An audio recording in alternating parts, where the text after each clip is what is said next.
Environmental ఎడ్యుకేషన్‌లో last unit నాన్న. Okay. Skill paper కాబట్టి మీకు 3 యూనిట్లే ఉంటాయి. First question. Discuss concept of sustainability and sustainable development with judicious use of land. అంటే మనకున్న ల్యాండ్‌ని, మనకున్న వాటర్‌ని, మనకున్న ఫారెస్ట్ రిసోర్సెస్‌ని యూజ్ చేసుకొని బాగా ఎలా డెవలప్‌మెంట్ అవ్వాలో ఆ కాన్సెప్ట్ గురించి మాట్లాడదాం. అంటే కరెక్ట్‌గా ఎలా యూజ్ చేసుకోవాలి అనే కాన్సెప్ట్ మనం మాట్లాడాలి ఇప్పుడు. Sustainable development is maintaining a delicate balance between the human need to improve life style and feeling of well being on one hand. So, ఈ సస్టైనబుల్ డెవలప్‌మెంట్ అంటే సమతూకం అనమాట. ఒక చేతిలో మనం ఏమనుకోవాలంటే, మన మనుషులు ఈ హ్యూమన్స్ బతకడానికి వాళ్ళ లైఫ్ స్టైల్ ఇంప్రూవ్ చేసే విధానంగా డెవలప్ చేయాలి. రెండవ చెయ్యి ఏంటంటే, అంటే ఒక చేత్తో మనుషులకు అవసరమైన అవసరాలు తీర్చాలి. వాళ్ళ లైఫ్ బెటర్ చేయాలి. రెండో చేత్తో ఏం చేయాలి? ఈ ల్యాండ్ గాని, వాటర్ గాని పొల్యూట్ అవ్వకుండా వాటిని ప్రొటెక్ట్ చేయాలి. సో, అంటే రెండిటిని సమంగా చూసుకోవాలి. దాన్నే సస్టైనబిలిటీ అంటారు. అదే చెప్పాడు. ఒక చేతిలో ఈ విధంగా. రెండోది preserving natural resources and ecosystem. అంటే వాటిని భద్రపరచాలనమాట ఫ్యూచర్ జనరేషన్స్ కోసం. నెక్స్ట్.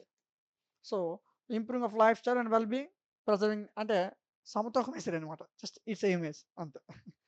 ఓకేనా? నెక్స్ట్ చూద్దాం. So, the sustainable development is a continuous development process that can't be stopped. Sustainable development అనేది కంటిన్యూయస్ ప్రాసెస్. ఇది స్టాప్ చేయడానికి అవ్వదు. ఇందులో చాలా టెక్నాలజికల్ ఇన్నోవేషన్స్ వస్తాయి దీనివల్ల. సో, దీని మెయిన్ ఎయిమ్ ఏంటంటే, మనిషికి అవసరమైన బేసిక్ నీడ్స్ అన్నిటిని కూడా తీర్చాలి. First environment awareness. Primary need ఏంటంటే ఫస్ట్ ఎన్విరాన్మెంట్ గురించి ఆళ్ళకి తెలియాలి. దాని మీద అవేర్‌నెస్ ఉండాలి. ఎకో ఫ్రెండ్లీ టెక్నాలజీని తేవాలి. పాలిసీ మేకర్స్‌ని తీసుకురావాలి. సో, ఈ సస్టైన్ డెవలప్‌మెంట్ మీద కొన్ని ఫ్యాక్టర్స్ ఇన్‌ఫ్లూయెన్స్ అయ్యి ఉంటాయి. ఆ ఫ్యాక్టర్స్ చూద్దాం. First, natural resources should be continuously available. Natural sources అనేవి కంటిన్యూయస్‌గా అవైలబుల్‌లో ఉంటాయి. సస్టైనబుల్ డెవలప్‌మెంట్ ఏం చేయాలంటే ఎకలాజికల్ డైవర్సిటీని, స్టెబిలిటీని ప్రిజర్వ్ చేయాలంటే కాపాడాలి. మూడోది, మనిషి యొక్క హెల్త్, హ్యాపీనెస్ అనేది డెవలప్‌మెంట్ ప్రాసెస్‌లో ఇంక్రీజ్ అవ్వాలి. హ్యాపీనెస్, హెల్త్ ఇంక్రీజ్ అవ్వాలి. అంటే మనం డెవలప్ చేసేటప్పుడు. Next, social disparities and inequalities of opportunities should not increase. So, అంటే ఒకరి మధ్య ఒకరు విభేదాలు, తారతమ్యాలు ఉన్నట్లయితే వచ్చే అవకాశాలనేవి ఇంక్రీజ్ అవ్వవు. అవి లేకుండా చూసుకోవాలి. Man scientific and technological achievements should continue to improve comfort and quality life. So, మనిషి ఇప్పుడు అధునాతన టెక్నాలజీస్ వచ్చాయి. దీనివల్ల మనిషి యొక్క కంఫర్ట్ పెరుగుతుంది. క్వాలిటీ ఆఫ్ లైఫ్ పెరుగుతుంది. India is an agricultural dominant country. అంటే భారతదేశం అనేది ఈ వ్యవసాయం మీద ఆధారపడే ఒక దేశము. Agriculture holds an important position in the Indian economy. Indian ఎకానమీలో ఈ వ్యవసాయం అనేది ఒక ఇంపార్టెంట్ పొజిషన్ ప్లే చేస్తుంది. And allied activities contribute 30% of the GDP. ఇంకా మిగతావి 30% జీడీపీ. 60% వచ్చేసరికి మిగతా అంటే 30% జీడీపీ అనేది ఇండియన్ ఎకానమీలో 30% జీడీపీ. అదేవిధంగా 60% ఏదైతే ఉందో మిగతా 60% భారతదేశంలో మొత్తం వర్క్ ఫోర్స్ 60% జీడీపీకి తోడ్పడితే ఓన్లీ అగ్రికల్చర్ 30% వరకు తోడ్పడుతుంది. అయితే గ్రీన్ రెవల్యూషన్ వచ్చాక మిడ్ 60స్‌లో 1960స్‌లో ఏం జరుగుతుంది? అగ్రికల్చర్ ప్రొడక్షన్ స్టడీగా గ్రోత్ అవుతుంది. దానివల్ల కొన్ని కంట్రీలో కొన్ని ప్లేసెస్ పంజాబ్, హర్యానా, వెస్టర్న్ ఉత్తరప్రదేశ్, కొన్ని డిస్ట్రిక్ట్ తమిళనాడు వీటిలో అగ్రికల్చర్ ప్రొడక్షన్ విపరీతంగా పెరిగింది అని చెప్పాడు. నెక్స్ట్, అయితే ఈ గ్రీన్ రెవల్యూషన్ ఎప్పుడు దేని మీద బేస్ అయింది? వాటర్ సప్లై మీద. అంటే కొన్ని సీడ్స్ అంటే కొన్ని విత్తనాలు బాగా పండించడం. కెమికల్ ఫెర్టిలైజర్స్ అనేది తగ్గించి ఫుడ్ గ్రెయిన్స్ మల్టిపుల్ వేస్‌లో పండించడం అనే దాని మీద గ్రీన్ రెవల్యూషన్ జరిగింది. అయితే Indian agriculture witnessed the breakthrough after the introduction and adoption package technology based on irrigation facilities. Irrigation ఫెసిలిటీస్‌ని బేస్ చేసుకొని కొత్త టెక్నాలజీ అడాప్ట్ చేసుకోవడం వల్ల with application chemical fertilizers after green revolution. Green revolution జరిగాక మన భారతదేశంలో నార్త్ వెస్టర్న్ పార్ట్‌లో ఈ అగ్రికల్చర్ ప్రొడక్షన్ అనేది పెరిగింది అని చెప్తూ వచ్చాడు. Next, the new agriculture strategy has resulted into increased productivity. ఈ కొత్త స్ట్రాటజీ వలన ప్రొడక్టివిటీ పెరిగింది. దానివల్ల ఫార్మర్స్‌కి రిటర్న్స్ వచ్చే డబ్బులు పెరిగాయి. ఇప్పుడు 10 మూటలు పండిస్తే ఒకలా డబ్బులొత్తాయి.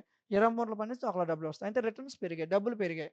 But in the mid eighties కాపోతే 1980 మధ్యలో చూసుకుంటే ప్రొడక్టివిటీ ట్రెండ్ పెరగడం వల్ల ఎకలాజికల్ కాన్సిక్వెన్సెస్ వచ్చాయి ఈ ఇరిగేషన్‌లో అని చెప్తూ వచ్చాడండి. సో, ఇప్పుడు మనం చూసుకున్నట్లయితే మనకి ఏం అడిగాడు? కరెక్ట్‌గా బ్యాలెన్స్ చేయమని చెప్పాడు సస్టైనబిలిటీ అంటే. మనుషులు పక్కా చూడాలా. రెండోది అటుపక్క మనకున్న వనరులు పాడవకూడదు. మనిషి యొక్క హెల్త్ పాడవకూడదు. సో, ఈ విధంగా బ్యాలెన్స్ చేయాలి. ఇప్పుడు మంచి పద్ధతిలో మనం వ్యవసాయం చేసామనుకో, వచ్చే రాబడి పెరుగుతుంది, క్వాలిటీ ఆఫ్ లైఫ్ పెరుగుతుంది, డబ్బులు వస్తాయి. సో, మొత్తం బ్యాలెన్స్ అవుతుంది. అలా చేయమని చెప్పాడు. ఇది first question. Solid waste management గురించి అడిగాడు. సో, ఈ అర్బన్ ఏరియాస్, ఇండస్ట్రియల్ ఏరియాస్‌లో ఈ సాలిడ్ వేస్ట్ మేనేజ్మెంట్‌ని ఎలా కంట్రోల్ చేస్తాం? సాలిడ్ వేస్ట్ అంటే ఒక యూజ్‌లెస్ మెటీరియల్. ఈ generated from combined residential, industrial. Industries నుంచి గాని, మన ఇంటి నుంచి గాని వచ్చే ఒక వేస్టేజ్, ఒక యూజ్‌లెస్ సాలిడ్ మెటీరియల్‌ని సాలిడ్ వేస్ట్ అంటారు. ఇట్ మే బి కేటగరైజ్, దీన్ని కేటగరైజ్ చేశారు ఆరిజిన్ బట్టి. Domestic, industrial, commercial, construction, institution ఎక్కడి నుంచైనా ఈ చెత్త రావచ్చు. అకార్డింగ్ టు ఇట్స్ కంటెంట్స్, దాని యొక్క కంటెంట్‌ని బట్టి ఇది organic material, glass, metal, plastic, కొన్ని దానికి పొటెన్షియల్ బట్టి టాక్సిక్కు, నాన్ టాక్సిక్కు, ఫ్లామబుల్, రేడియో యాక్టివ్, అంటే కొన్ని కొన్నిటిని బట్టి ఈ చెత్తని వర్గీకరించారు అని చెప్తూ వచ్చారు. నెక్స్ట్ ఈ సాలిడ్ వేస్ట్‌లో all discarded solid and semi solid materials. So, మనిషి వే అంటే మనిషి వలన వచ్చే సాలిడ్ మెటీరియల్స్ ఏవైతే వేస్టేజ్ ఉందో ఇవన్నీ కూడా ఇందులో ఇంక్లూడ్ అయ్యి ఉంటాయి. మున్సిపల్ సాలిడ్ వేస్ట్ ఎంఎస్‌డబ్ల్యూ ఇందులో mainly of refuse and trash. So, ఇందులో రిఫ్యూజ్ చేసి ట్రాష్ చేస్తారు. It predominantly includes food waste. ఇందులో ఫుడ్ వేస్ట్ ఉంటుంది, యార్డ్ వేస్ట్ ఉంటుంది, కంటైనర్సు, ప్రొడక్ట్ ప్యాకేజింగ్, ఇంకా ఏవైతే వేస్ట్ రెసిడెన్షియల్ నుంచి, కమర్షియల్ నుంచి, ఇన్‌స్టిట్యూషన్, ఇండస్ట్రీస్ ఇక్కడ ఎక్కడి నుంచి వచ్చిన వేస్ట్ మొత్తం కూడా ఎందులో ఉంటుంది? మున్సిపల్ సాలిడ్ వేస్ట్ కిందకు వస్తుంది అని చెప్తూ వచ్చాడు. అయితే ట్రాష్ అంటే ఏంటి? ట్రాష్ అంటే ఏంటి? టీవీలు, ఈ రిఫ్రిజిరేషన్ గూడ్సు, ఫర్నిచర్ పాడైపోవడం, ఇవన్నిటిని బల్క్‌లో వేస్ట్ చేసి ఇలా ముద్ద చేసేస్తారు. ఒక దగ్గరికి చేసేస్తారు. దాన్నే ట్రాష్ అంటారు. Refuse comprises of 2 components mainly garbage and rubbish. Garbage అంటే ఏంటి? Putrescible waste such as vegetables, మాంసం బయటన పారేయడం, ఫుడ్ వేస్ట్ పారేయడం, ఇంకేవైనా డిగ్రేడబుల్ ఆర్గానిక్ వేస్ట్ అంటే భూమిలో కలిసిపోయాయన్నమాట. వీటిని ఏమన్నాడు? ఆహ్, గార్బేజ్ అని అన్నాడు. నెక్స్ట్ రబ్బిష్ అంటే ఇందులో గ్లాసు, ప్లాస్టికు, రబ్బరు, మెటల్సు ఇవన్నీ కూడా భూమిలో అంత వేగంగా కలవవు. లేట్‌గా కలుస్తాయి. పేపర్ ప్రొడక్ట్‌లు, టెక్స్‌టైల్సు వీటిని ఏమని చెప్పాడు? రబ్బిష్ ప్రొడక్ట్స్ అని చెప్పాడు. నెక్స్ట్ అయితే ఈ అర్బన్ వేస్ట్, ఇండస్ట్రియల్ వేస్ట్‌లో కొన్ని కంట్రోల్ మెజర్స్ ఏం చేయాలి? ఫస్ట్ సోర్స్ రిడక్షన్ తగ్గాల. 3 కాంపోనెంట్స్ అని చెప్పాడు. సాలిడ్ వేస్ట్ మేనేజ్మెంట్ అంటే స్ట్రాటజీలో 3 పార్ట్‌లు. 1 సోర్స్ రిడక్షన్ తగ్గాల. రీసైక్లింగ్ ఉండాల. 3 డిస్పోజల్ జరగాల. ఓకేనా? ఫస్ట్ రా మెటీరియల్స్ యూసేజ్ అనేది తగ్గాల. అంటే ప్రొడక్షన్ వేస్ట్ తగ్గాలంటే మనం యూజ్ చేసే రా మెటీరియల్ తగ్గాల. అది first point. Reduce demand for any metallic product will decrease the mining of the metal. So, ఏదైనా ఒక మెటల్‌ని వాడడం మనం తగ్గించేస్తే, ఆ మెటల్ ఎక్కడి నుంచి వస్తదో ఆ మైనింగ్ అనేది తగ్గిపోతుంది.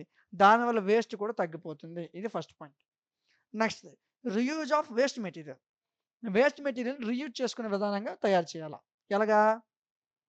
The refillable containers which are discarded after use can be reused.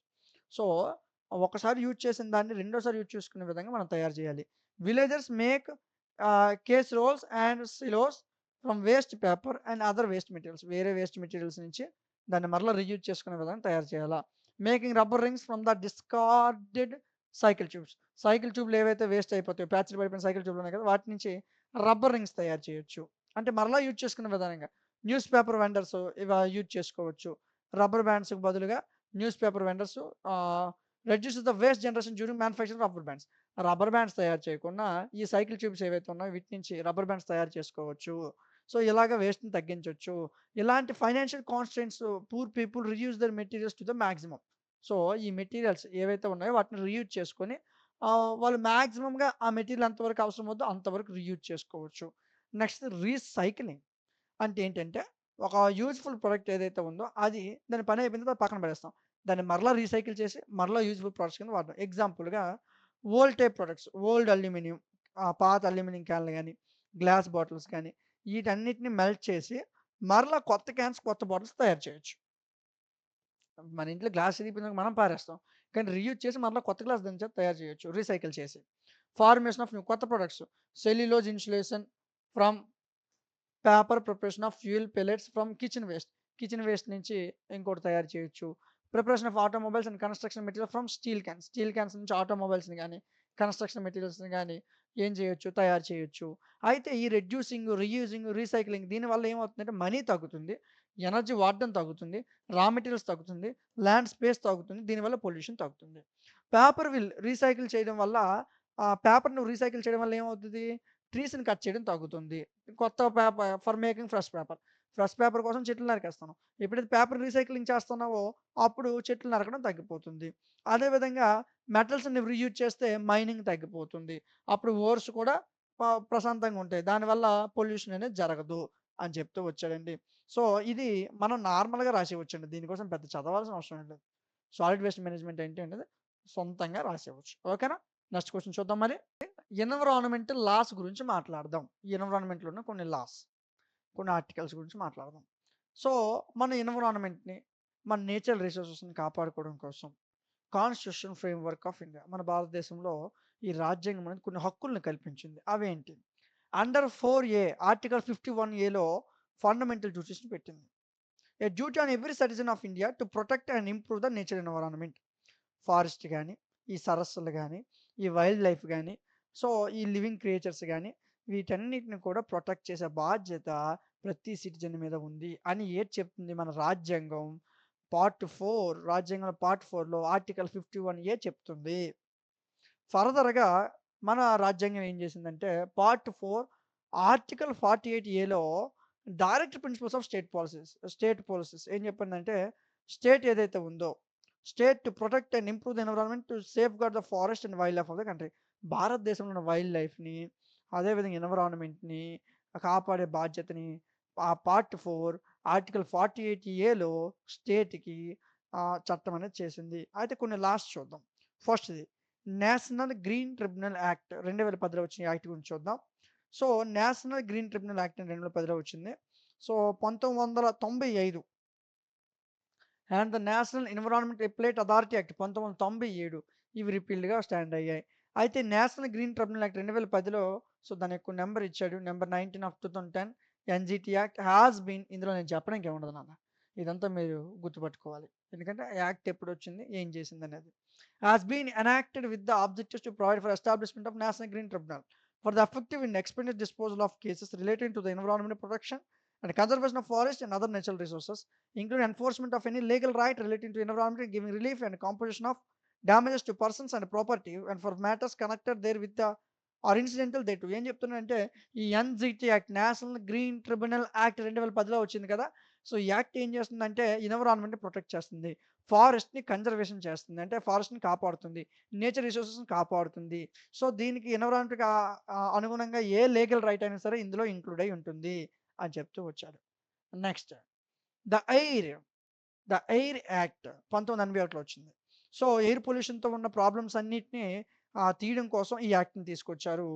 So, the air act seeks to combat air pollution by prohibiting the use of polluting fuels. So, ఈ పొల్యూట్ చేసే fuels ఏవైతే substance గాని, fuels గాని as well as regulating appliances that give rise to air pollution. So, కొన్ని appliances మనం వాడడం గాని దీనివల్ల ఎయిర్ పొల్యూషన్ పెరుగుతుంది. అయితే ఈ ఎయిర్ యాక్ట్ ఏం చేసిందంటే after consultation with the SPCBs to declare any area within the state ఒక స్టేట్‌లో ఉన్న ఏ ఏరియా అయినా సరే ఎయిర్ పొల్యూషన్ కంట్రోల్ మొత్తం కూడా ఆ స్టేట్ గవర్నమెంటే చూసుకోవాలి అని ఈ యాక్ట్‌లో తేలింది. Next the water act. Water pollution control చేయడం కోసం 1974లో దీన్ని తీసుకొచ్చారు. అంటే వాటర్‌ని కంట్రోల్ చేయాలి. వాటర్ పొల్యూషన్ కంట్రోల్ చేయాలి. దాన్ని ప్రివెన్షన్ చేయాలి. సో, దాని వలన భారతదేశంలో వాటర్‌ని రిస్టోర్ చేయొచ్చు అని చెప్తూ వచ్చాడు. ఈ వాటర్ యాక్ట్ ఏం చేస్తుందంటే వాటర్ బాడీస్‌లో ఉన్న పొల్యూటెంట్స్‌ని బయటికి తీసేస్తుంది. బయటికి తీయడం ఈ పనులన్నీ వాటర్ యాక్టే చూసుకుంటుంది. సో, వాటర్ యాక్ట్ అనేది CPCB which lays down standards for the prevention and control of ఏం లేదు. ఈ యాక్ట్ ఏం చేస్తుందంటే వాటర్ పొల్యూషన్ జరగకుండా ప్రివెంట్ చేస్తుంది. దాన్ని ప్రొటెక్ట్ చేస్తుంది. స్టేట్ లెవెల్‌లో ఎస్‌పీసీబీస్ అనేవాళ్ళు స్టేట్ గవర్నమెంట్ కింద పనిచేస్తారు. సో, ఈ యాక్ట్ అనేది 2003లో మరలా కొద్దిగా సవరించారు. Last amended in 2003. నెక్స్ట్‌ది ఎన్విరాన్మెంటల్ ప్రొటెక్షన్ యాక్ట్. ఏంటి తర్వాత యాక్ట్? ఎన్విరాన్మెంటల్ ప్రొటెక్షన్ యాక్ట్ 1986 వచ్చింది. ఈ యాక్ట్ గురించి మీరు చదివి రాసుకోవాల్సిందే. సో, ఇదేంటి ఎన్విరాన్మెంటల్ ప్రొటెక్షన్ అన్నమాట. ఆ ఎన్విరాన్మెంట్ ఇంప్రూవ్‌మెంట్ చేయడం. ఈ యాక్ట్ కింద సెంట్రల్ గవర్నమెంట్ అనేది కొన్ని ప్రొటెక్ట్ చేయడానికి కూడా కొన్ని మెజర్స్ ఇచ్చింది. సో, దానివల్ల ఎన్విరాన్మెంటల్ క్వాలిటీ పెరుగుతుంది. ఓకేనా? Next on industry or activity regulating the location of industries కూడా ఈ గవర్నమెంట్ ఏం చెప్పింది? సెంట్రల్ గవర్నమెంట్ ఏం చేసింది? ఈ యాక్ట్ పరంగా కొన్ని మెజర్స్‌ని పెట్టింది. ఇంత కాలుష్యం ఇలాగా. సో, అంటే ఈ చెత్తని ఎలా ఈ హజార్డస్ వేస్ట్ అంటే ఈ చెత్తని ఎలా మేనేజ్ చేయాలి? పబ్లిక్ హెల్త్ ఎలా కాపాడాలి? పబ్లిక్ వెల్‌ఫేర్‌ని ఎలా కాపాడాలి? సో, ఈ ఎన్విరాన్మెంట్‌ని ఎలా ప్రొటెక్ట్ చేయాలనేది ఈ యాక్ట్‌లో మనకి పొందుపరిచారు. సో, ఏదైనా నాన్ కాంప్లెక్స్ గాని, లేదా కాంట్రవెన్షన్ జరిగినట్లయితే ఎన్విరాన్మెంట్ యాక్ట్ మీద రూల్స్ గాని, డైరెక్షన్స్ అన్నీ కూడా ఈ యాక్ట్‌లో ఉన్నాయి. దీన్ని ఎవరైనా వైలేట్ చేస్తే వాళ్ళు పనిషబుల్. వాళ్ళకి 5 సంవత్సరాలు జైలు శిక్ష ఉండొచ్చు. లేదా రూ. 1,00,000 వరకు ఫైన్ ఉండొచ్చు. లేదా 2 కలిపి కూడా ఉండొచ్చు అని చెప్తూ వచ్చాడు. ఈ యాక్ట్స్ గురించి, ఈ చట్టాల గురించి మీరు చదవాల్సి ఉంటుందండి. ఓకే. నెక్స్ట్ ఇంపార్టెంట్ క్వెషన్ అండి. ఫారెస్ట్ కన్జర్వేషన్ యాక్ట్ 1980లో ఈ యాక్ట్ వచ్చింది. ఈ చట్టం వచ్చింది. దీని గురించి కొన్ని ఫ్యూచర్స్ మనం మాట్లాడుకుందాం.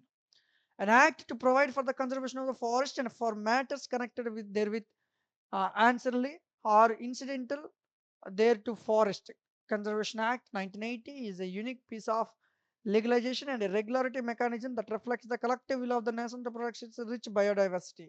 ఏం చెప్తూ వచ్చాడు, ఈ యాక్ట్లో ఏం పొందుపరిచాడు అనేది ఇక్కడ చెప్పాడు. 1980 సంవత్సరంలో ఈ చట్టం వచ్చింది. ఇది ఫారెస్ట్ కన్జర్వేషన్ యాక్ట్. అంటే ఫారెస్ట్ అడవుల్ని అడవుల్ని రక్షించడం, పరిరక్షించడం, అడవులతో కనెక్ట్ అయిన ఇంకా మిగతా వాటిని కూడా రక్షించడం. ఓకే. సో, ఇది ఏం చేస్తుంది, ఈ ఈ చట్టం ఏం చెప్తుంది అంటే the collective will of the nation to protect rich biodiversity and nature heritage and that permits only unavoidable usage forest land for various development purpose. వేరు వేరు డెవలప్మెంట్ పర్పస్లో ఫారెస్ట్ ల్యాండ్ ఏదైతే ఉందో అంటే ఫారెస్ట్కి పనికిరాని ల్యాండ్ని యూజ్ చేయాలి అని ఈ చట్టంలో చెప్పడం జరిగింది. Unavoidable use of forest land for various. So, forest land కొద్దిగా అవాయిడ్ చేసేయాలి మన డెవలప్మెంట్ పర్పస్ కోసం అని చెప్తూ వచ్చారు. So, it embodies the firm commitment of the government of India to balance the conservation of forest with the sustainable development need of the country, contributing better environment. So, ఈ చట్టం ప్రకారం మన భారతదేశం development అయ్యి మంచి ఎన్విరాన్మెంట్‌ని, మనకు బెటర్ ఎన్విరాన్మెంట్‌ని కాంట్రిబ్యూట్ చేసే విధంగా ఈ చట్టాన్ని తీసుకొచ్చారు. మంచి హెల్త్, మంచి ఎకానమీ కాంట్రిబ్యూట్ చేసే విధంగా తీసుకొచ్చారు. సో, అయితే ఇందులో రిమార్కబుల్ ఫీచర్ వచ్చేసరికి రెగ్యులేటరీ, నాట్ ప్రొహిబిటరీ. అంటే ఖచ్చితంగా ఈ చట్టం ఏం చేస్తుందంటే, సో, ఎన్విరాన్మెంట్ మొత్తాన్ని కూడా రెగ్యులేట్ చేసే విధంగా ఈ చట్టాన్ని తీసుకొచ్చారు. So, forest land diversions. Government of India is the minister of environment and forest has also made efforts to consolidate the forest area. So, ఈ ఫారెస్ట్ ఏరియాని కాపాడడం కోసం గవర్నమెంట్ ఆఫ్ ఇండియా అనేది ఒక మినిస్ట్రేషన్ తీసుకొచ్చింది. Minister of environment and forest అనేదాన్ని తీసుకొచ్చింది. So, regenerate the forest cover through compensatory afforestation process. ఒక ప్రాసెస్‌ని యూజ్ చేసుకొని అవసరమైతే ఫారెస్ట్ ఏరియాని పెంచే విధానంగా ఈ చట్టాన్ని తీసుకొచ్చారు. As a human population increases, రోజు రోజుకి మనిషి యొక్క జనాభా పెరిగిపోతుంది. దానివల్ల మనిషి బతకడానికి, మనిషి ఇల్లు కట్టుకోవడానికి చాలా ఏరియా అవసరం. అంటే చాలా వరకు ఈ ల్యాండ్ ఏరియాస్ అన్నీ కూడా రెసిడెన్షియల్ ఏరియాస్ కింద మారిపోతున్నాయి. So, urbanised of villages taking place at a great spread. ఈ విలేజెస్‌లో అర్బనైజేషన్ కూడా విపరీతంగా పెరిగిపోతుంది. దీనివల్ల చెట్లు నరికేయడం అనేది జరుగుతుంది. సో, అయితే ఇలాంటి ఎఫెక్ట్స్ డిఫారెస్టేషన్ జరగకుండా గవర్నమెంట్ ఆఫ్ ఇండియా ఏం చేసిందంటే, ఫారెస్ట్ రిజర్వేషన్ యాక్ట్ 1980 సంవత్సరం తీసుకొచ్చింది. 1988లో దీన్ని మరలా సవరించారు అని చెప్పాడు. అయితే ఇందులో ఉన్న కొన్ని ఆబ్జెక్టివ్స్ గురించి చూద్దాం. ఇందులో ఉన్న కొన్ని objectives. So, forest dwellers must have access to subsidised source of fuel, fodder, building material access so that they do not cut trees. So, అయితే ఫారెస్ట్ డ్వెల్లర్స్ ఎవరైతే ఉన్నారో వాళ్ళు చెట్లు నరకకుండా వాళ్ళకి అవసరమైన ఫ్యూయల్ గానీ, బిల్డింగ్ మెటీరియల్ గానీ తీసుకోవచ్చు. Modify working plants into environmentally sound action plants based on scientific research. So, అంటే వర్కింగ్ ప్లాంట్స్ ఏవైతే ఉన్నాయో ఎన్విరాన్మెంట్‌కి హాని చేయకుండా ఉన్న వర్కింగ్ ప్లాంట్స్‌ని మోడిఫై చేసుకొని సైంటిఫిక్ రీసెర్చ్‌ని బేస్ చేసుకొని ప్లాన్ చేసుకోవచ్చు. ఇప్పుడున్న స్టాండింగ్ ఫారెస్ట్‌ని ప్రొటెక్ట్ చేయాలి. తర్వాత కొత్త స్టాక్స్‌ని క్రియేట్ చేయాలి. ల క్వా ఇన్ఫర్మేషన్ బేస్ చేసుకొని బిల్డ్ చేయాలి ఈ ఫారెస్ట్‌ని. ఇవి ఇందులోని కొన్ని ఆబ్జెక్టివ్. కొన్ని ఫీచర్స్ చూద్దాం. మన features main. So, no forest land or any part should be used for non forest purpose.